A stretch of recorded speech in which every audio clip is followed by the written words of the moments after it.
வணக்கம்.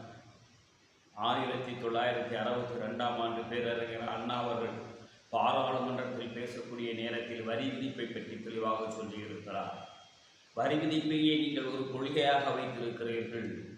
வரி விதிப்பு மக்களை பற்றியை நோக்கி இழுத்துச் செல்கிறது என்பதை நீங்கள் உணர்ந்து கொள்ள வேண்டும்.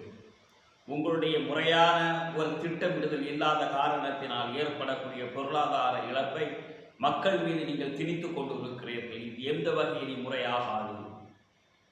திட்டமிடுவதாக இருந்தாலும் சரி, நிதி ஒதுக்கீடு செய்வதாக இருந்தாலும் சரி, மாநிலத்திற்குள்ளேயே நீங்கள் முரண்பாடுகளை காட்டிக் கொண்டு இருக்கிறீர்கள்.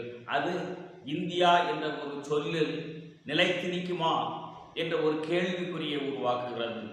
நீங்கள் தான் இந்த நிதி ஒதுக்கீடு மூலமாகவும் வரி விதிப்பின் மூலமாகவும் இந்தியாவுடைய ஒருமித்த தன்மைக்கு நீங்கள் இடையூறாக இருந்து கொண்டிருக்கிறீர்கள் என்று அன்றைக்கு பேரறிஞர் அண்ணா சொன்னதை இப்போது நடைமுறைப்படுத்திக் கொண்டிருக்கிறார்கள்.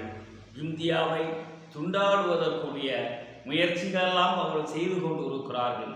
உங்களுடைய முறையான திட்டமிடல் இல்லாத காரணத்தினால் அரசாங்கத்துடைய பணத்தை 2 முதலாளிகள் மட்டுமே அனுபவிக்க வேண்டும் என்ற குறுகிய நோக்கத்தின் காரணமாக இந்தியாவில் வரி இல்லாத பொருளே இல்லை என்ற அளவுக்கு நீங்கள் இப்போது உருவாக்கி இருக்கிறீர்கள். அதன் காரணமாக சேமிப்பு என்ற ஒரு சொல்லுக்கு பொருளே இல்லாத அளவிலே இந்தியா இப்போது மக்கள் மத்தியிலே இருந்து கொண்டிருக்கிறது என்பதை நீங்கள் புரிந்து கொள்ள வேண்டும்.